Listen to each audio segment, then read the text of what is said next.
하겠습니다. 요한복음 6장 읽겠습니다. 요한복음 6장이에요. 그 후에 예수께서 디베랴라의 갈릴리 바다 건너편으로 가시매 큰 무리가 따르니 이는 광들에게 행하시는 표적을 보았음이로라. 예수께서 산에 오르사 제자들과 함께 거기 앉으시니 마치 그에는 명절이 유월절이 가까운지라.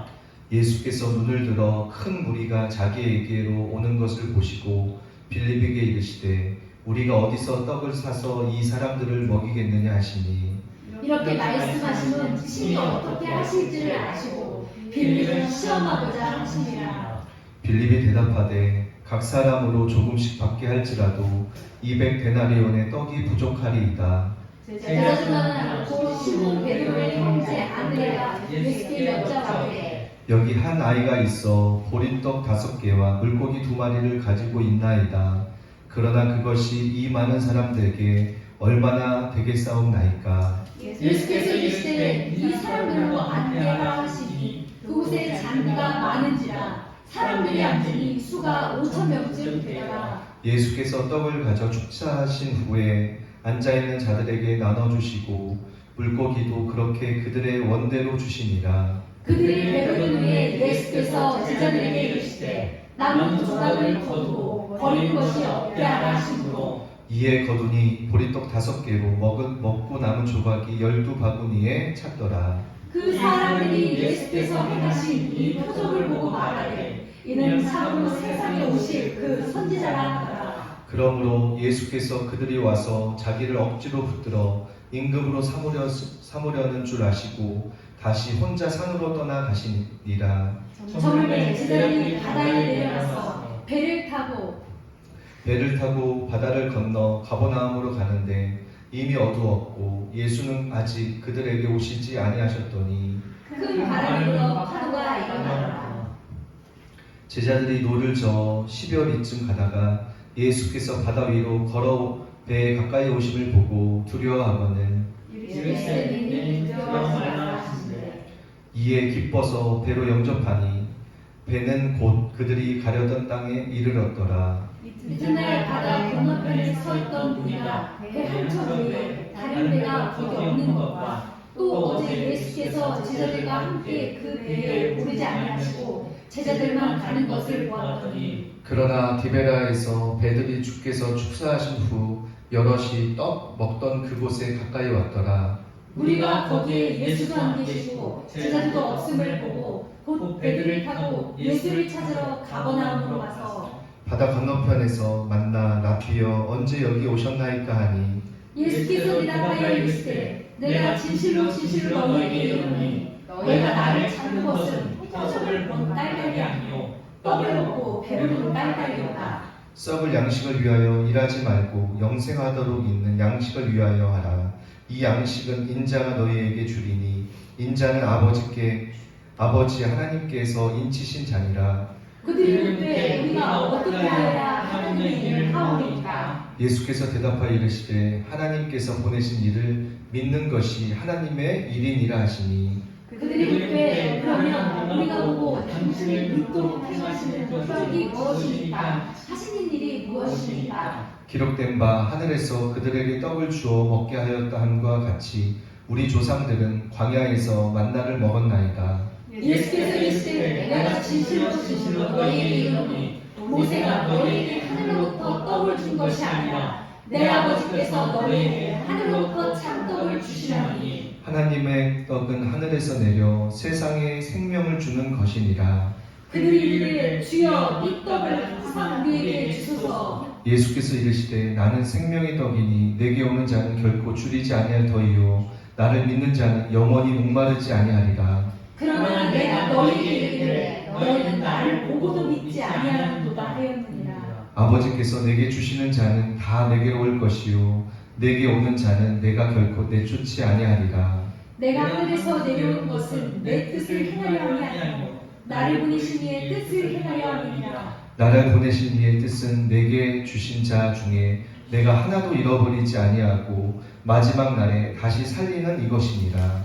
내 아버지의 뜻은 아들을 보고 믿는 자마다 영생을 얻는 것이니 마지막 날에 내가 이를 다시 살리리라 하시니라. 자기가 하늘에서 내려온 떡이라 하심으로 유대인들이 예수께 대하여 수군거려 이르되 이는 요셉이야 그 예수가 아니냐. 그 부모를 우리가 알았는데 자기가 지금 어찌하여 하늘에서 내려왔다 하느냐. 예수께서 대답하여 이르시되 너희는 서로 수군거리지 말라. 나를 부르신 아버지께서 이끌지 아니하시면 아무도 내게 올 수 없으니 오는 그를 내가 마지막 날에 다시 살리리라. 선지자의 글에 그들이 다 하나님의 가르치심을 받으리라 기록되었은즉 아버지께 듣고 배운 사람마다 내게로 오느니라. 이는 아버지를 본 자가 있다는 것이 아니니라. 오직 하나님께서 온 자만 아버지를 보았느니라. 진실로 진실로 너희에게 이르노니 믿는 자는 영생을 가졌나니 내가 곧 생명의 떡이니라.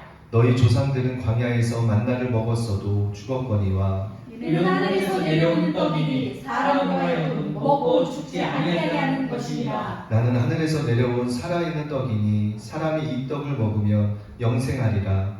내가 줄 떡은 곧 세상의 생명을 위한 내 살이니라 하시니라. 그러므로 유대인들이 서로 다투어 이르되 이 사람이 어찌 능히 자기 살을 우리에게 주어 먹게 하였느냐. 예수께서 이르시되 내가 진실로 진실로 너에게 이르노니 인자의 산을 먹지 아니하고 인자의 피를 마시지 아니하면 너희 속에 생명이 없느니라. 내 살을 먹고 내 피를 마시는 자는 영생을 가지고 마지막 날에 내가 그를 다시 살리니. 내 살은 참된 양식이요 내 피는 참된 음료로다. 내 살을 먹고 내 피를 마시는 자는 내 안에 거하고 나도 그의 안에 거하나니. 살아계신 아버지께서 나를 보내심에 내가 아버지로 말미암아 사는 것 같이 나를 먹는 그 사람도 나로 말미암아 살리라. 이것은 하늘에서 내려온 떡이니 조상들이 먹고도 죽은 그것과 같지 아니하여 이 떡을 먹는 자는 영원히 살리라. 이 말씀은 예수께서 가버나움 회당에서 가르치실 때에 하셨느니라. 제자중 여럿이 듣고 말하되 이 말씀은 어렵도다. 누가 들을 수 있느냐 한데. 예수께서 스스로 제자들이 이 말씀에 대하여 수군거리는 줄 아시고 이르시되 이 말이 너희에게 걸림이 되느냐. 그러면 너희는 인자가 이전에 있던 곳으로 올라가는 것을 본다면 어떻게 하겠느냐. 살리는 것은 영이니 육은 무익하리 하니라. 내가 너희에게 이른 말은 영이요 생명이라. 그러나 너희 중에 믿지 아니하는 자들이 있느니라 하시니 이는 예수께서 믿지 아니하는 자들이 누구며 자기를 팔 자가 누구인지 처음부터 아시느니라. 또 이르시되 그러므로 전에 너희에게 말하기를 내 아버지께서 오게 하여 주지 아니하시면 누구든지 내게로 올 수 없다 하였노라 하시니라. 그때부터 그의 제자 중에서 많은 사람이 떠나가고 다시 그와 함께 다니지 아니하더라. 예수께서 열두 제자에게 이르시되 너희도 가려느냐. 시몬이 대답하되 나타내어 주여 영생의 말씀이 주께 있사오니 우리가 누구에게로 가오리까.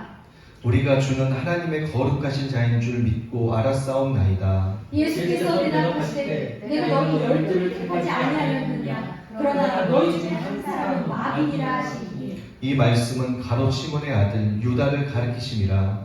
그는 열둘 중 하나로 예수를 팔 자러라.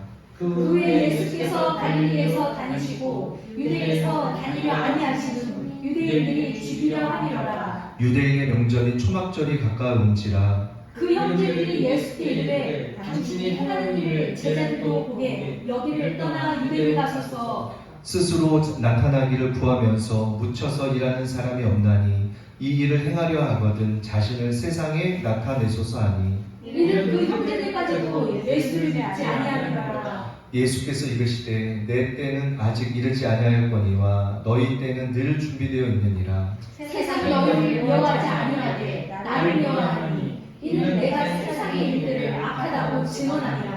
너희는 명절에 올라가라. 내 때가 아직 차지 못하였으니 나는 이 명절에 아직 올라가지 아니하노라. 이 말씀을 하시고 갈릴리에 머물러 계시니라. 그 형제들이 명절에 올라간 후에 자기도 올라가시되 나타내지 않고 은밀히 가시니라. 명절 중에 유대인들이 예수를 찾으면서 그가 어디 있느냐 하고. 예수에 대하여 무리 중에서 수군거림이 많아 어떤 사람은 좋은 사람이라 하며 어떤 사람은 아니라 무리를 미혹한다 하나. 그러나 유대인들을 두려워함으로 드러나게 그에 대하여 말하는 자가 없더라. 이미 명절의 중간이 되어 예수께서 성전에 올라가사 가르치시니라. 유대인들이 놀랍게 여겨 이르되 이 사람은 배우지 아니하였거늘 어떻게 그를 아느냐 하니 예수께서 대답하여 이르시되 내 교훈은 내 것이 아니요 나를 보내신 이의 것이니라. 사람이 하나님의 뜻을 하려하면 이 교훈이 하나님께로부터 왔는지 내가 스스로 말하는지 알리라. 스스로 말하는 자는 자기 영광만 구하되 보내신 이의 영광을 구하는 자는 참되니 그 속에 불의가 없느니라. 모세가 너희에게 율법을 주지 아니하였느냐? 너희 중에 율법을 지키는 자가 없도다. 너희가 어찌하여 나를 죽이려 하느냐? 무리가 대답하되 당신은 귀신이 들렸도다.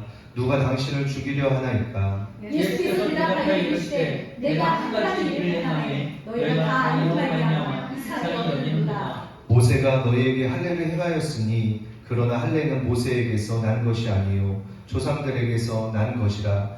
그러므로 너희가 안식일에도 사람에게 할례를 행하느니라. 모세의 율법을 범하지 아니하려고 사람이 안식일에도 할례를 받는 일이 있거든. 내가 안식일에 사람의 정신을 건전하게 한 것으로 너희가 내게 노여워하느냐? 외모로 판단하지 말고 공의롭게 판단하라 하시니라.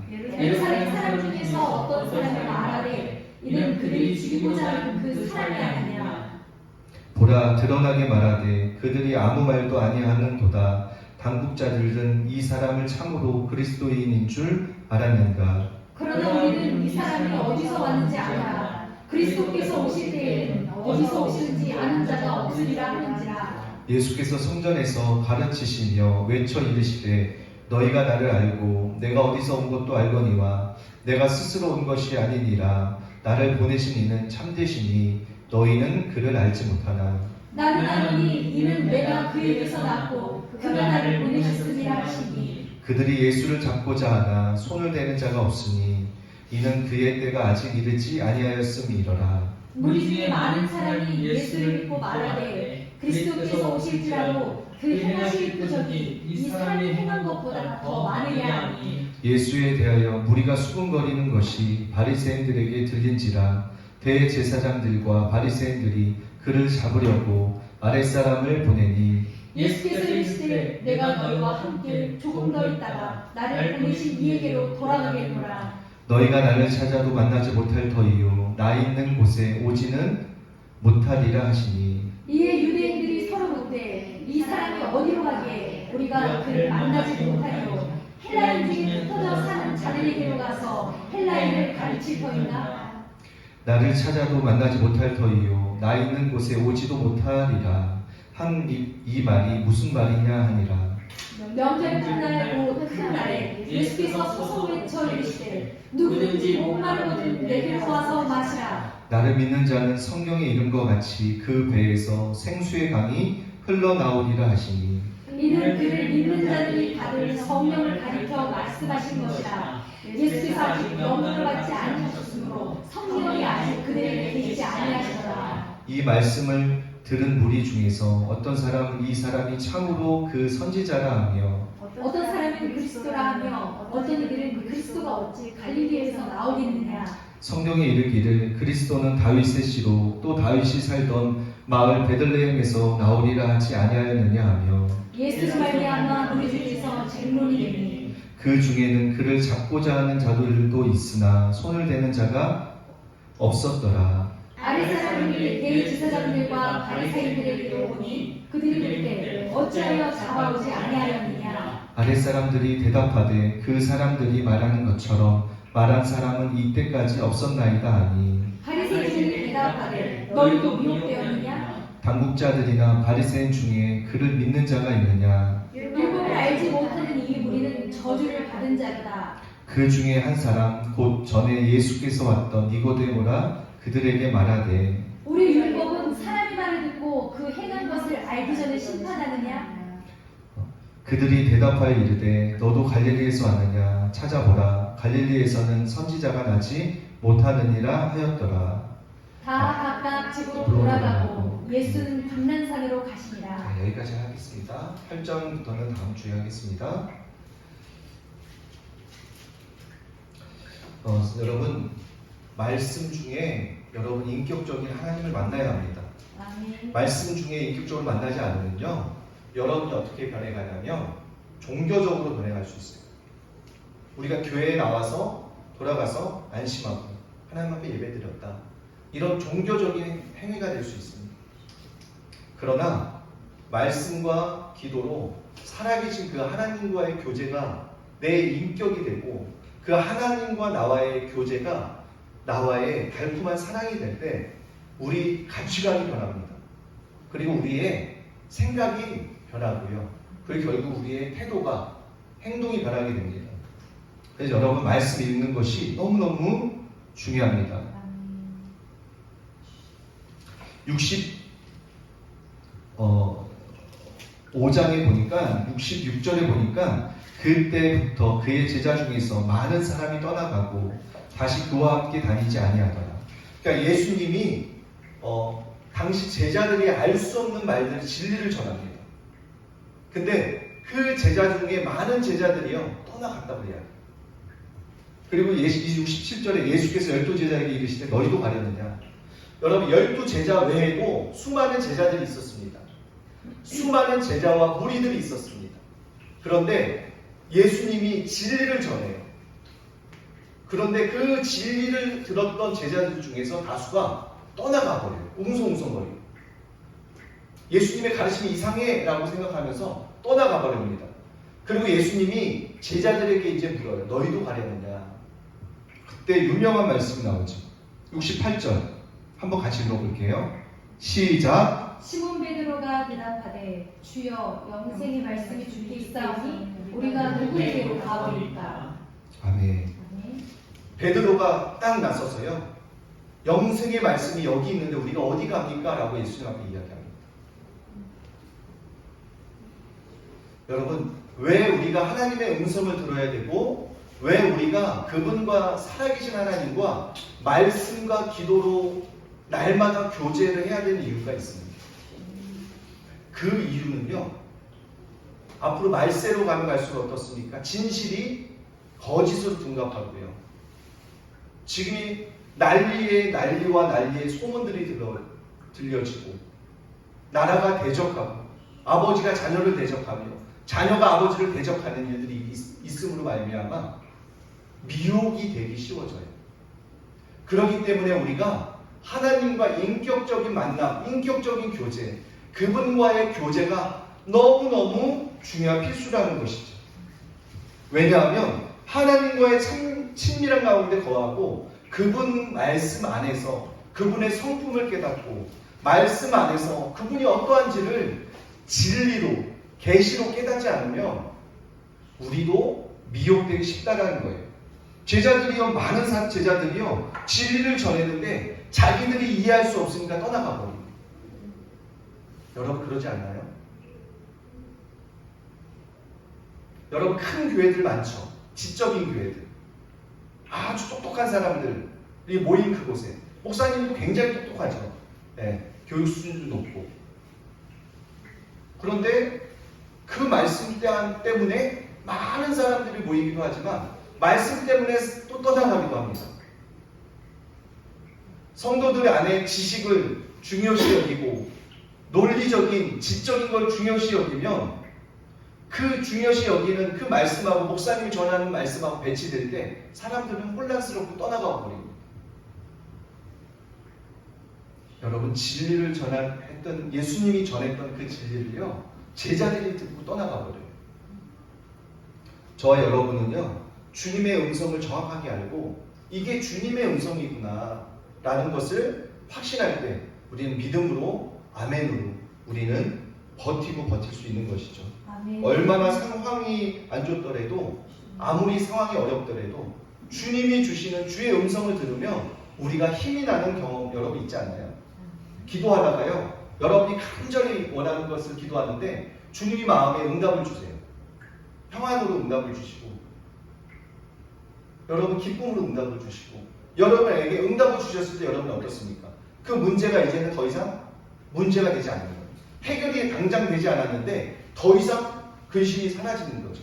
왜요? 주의 음성을 들었기 때문에, 주님 응답을 받았기 때문에 더 이상 문제가 되지 않는 거예요. 진짜 문제는 뭐예요? 아무리 기도해도 응답을 받지 못한, 하나님 음성 듣지 못한 이것이 문제라는 거예요.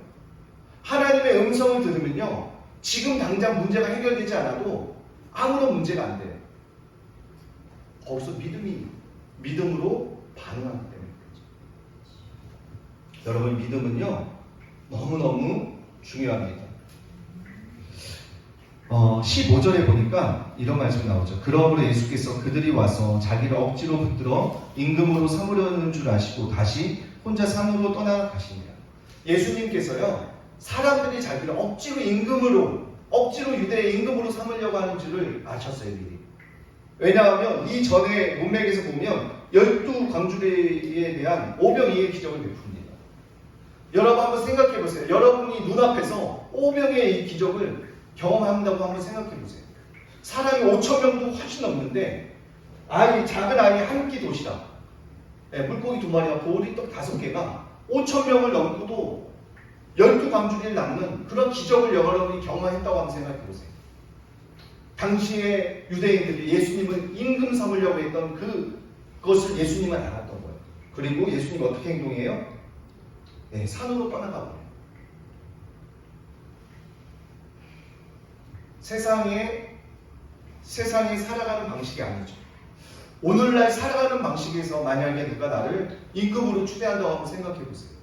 왕으로 삼으려고 한번 그런 움직임이 보인다고 한번 생각해 보세요.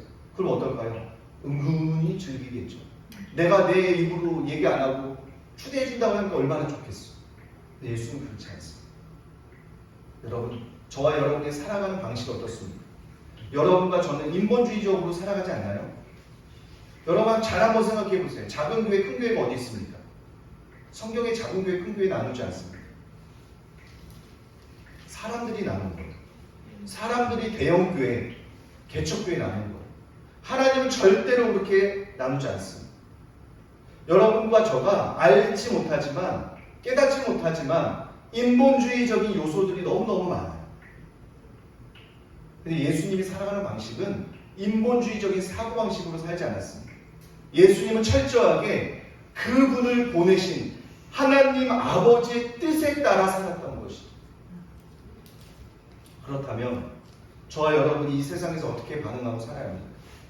세상적 인본주의적으로 반응해야 합니까? 아니면 하나님의 뜻을 이루기 위하여 반응해야 합니까? 여러분, 하나님의 뜻을 이루기 위하여 반응하려면 우리 어떻게 해야죠? 그분의 뜻을 알아야죠. 부지런히 공부해야죠. 그분과 부지런히 대화 나눠야죠. 그분과 시간을 함께 보내야죠.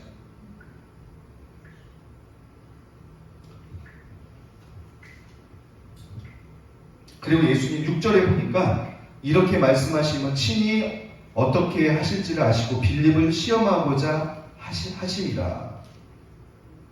예수님은요, 빌립을 시험하고자 빌립에게 질문을 합니다.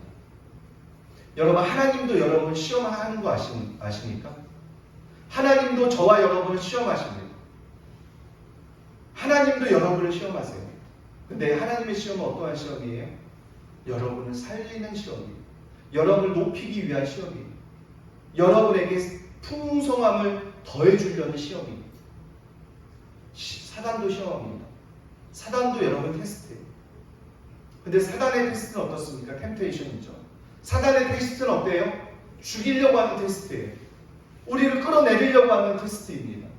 그러나 하나님은 여러분을 풍성하게, 여러분의 삶에 풍성한 생명을 주기 위한 테스트를 여전히 하고 계시다는 것이죠. 예수님도 빌립을 시험하여 빌립에게 질문을 합니다. 하나님도 여러분에게 질문했을 때 저와 여러분이 하나님의 방식으로 대답하여 놀라운 그 아버지를 기쁘시게 하는 저와 여러분이 되시기를 예수님의 이름으로 축원합니다. 이제 말씀을 마치겠습니다. 여러분, 말씀 안에서 하나님을 만나야 합니다. 말씀과 기도로 그분과 시간을 보내야 해요. 금요일날 김성훈 대표의 그 말씀 듣고 참 위로가 되더라고요. 참 회개가 뭐냐? 예수님이 이 땅에 오신 목적이 뭐죠? 병든 자라야 의원이 필요하다. 내가 이 땅에 온 것은 병든 우리 많은 백성들을 치유하기 위하고 이 병든 이 사람을 치유해서 하나님 나라에 데려가기 위하여 예수님 오신 것이죠. 근데 문제는 뭐예요? 병들었어도 병든 줄 모르고 사는 많은 사람들이 문제인 거예요. 내가 병들었다는 사실을, 아프다는 사실을 하나님 앞에 솔직하게 내어놓으십시오. 내 마음이 상했다라는 것을, 내가 아프다라는 것을 예수님 앞에 솔직히 우리는 고백할 필요가 있습니다. 왜요? 예수님은 치유자예요. 예수님은 치유자이십니다. 그 예수님의 치유자 앞에서 우리의 마음을, 우리가 아프다는 사실을 인정하고 예수님 치유해달라고 고백하며 나아갈 때 하나님의 위로의 손이, 하나님의 사랑이 여러분에게 임하는 거예요. 여러분, 예수님이 왜 이렇게 독사야 뱀들아 임박한 지옥의 판결을 너희가 피하겠느냐고 왜 그렇게 혹독하게 비판했을까요? 그 대상은 백성들이 아니었어요. 종교 지도자들이었어요. 그리고 그들에게 혹독하게 비판했던 내용은 뭐예요? 그들의 가식적인 삶, 그들의 가식적인 삶을 비판했던 거예요. 여러분, 그 예가 어디서 나옵니까? 서기관 제사장의 기도와 다른 사람의 기도의 예가 나오죠. 창기의 기도의 예가 나옵니다. 당시에 죄인이라고 손가락질했던 그 직업군의 사람의 기도의 예가 나옵니다. 종교 지도자의 기도는 하나님 듣지 않았어요. 그런데 하나님 앞에 얼굴도 감히 못 들고 가슴을 치며 하나님 아버지 나는 죄인입니다. 불쌍히 여겨소서라고 했던 창기의 기도는 하나님이 듣고 계셨다는 사실. 여러분 기억하시길 바랍니다. 우리가 진실된 삶을 살아야 해요. 내가 지금 100원이라 내가 조금만 인마이 포켓하면 아무도 보는 사람이 없어요. 내가 인마이 포켓했을 때 내가 10,000원, 10만원, 100만원을 내가 손에 내 주머니에 넣는다 할지라도 여러분 더 많은 것을 잃어버린다는 사실을 여러분 기억하시기를 예수님의 이름으로 축원합니다. 하나님은 불꽃 같은 눈으로 우리의 모든 것을 살피고 우리를 바라보신다는 사실을 우리는 기억하시기를 예수의 이름으로 축원합니다. 여러분 진실하게 사는 것이 이렇게 중요합니다. 정직하게 사는 게 이렇게 중요해요. 하나님이 하나님이여 내 안에 정한 마음을 창조하시고 내 안에 정직한 영을 새롭게 해달라 고백했던 시편에 다윗의 시편처럼 하나님 우리 인생에서 정직히 살 수 있는 아버지 진실한 삶을 살 수 있는 우리가 되기를 원합니다. 기도하시기를 예수님의 이름으로 축원합니다. 오늘 아까 그 찬양 중에 느린 찬양이었는데요. 제목이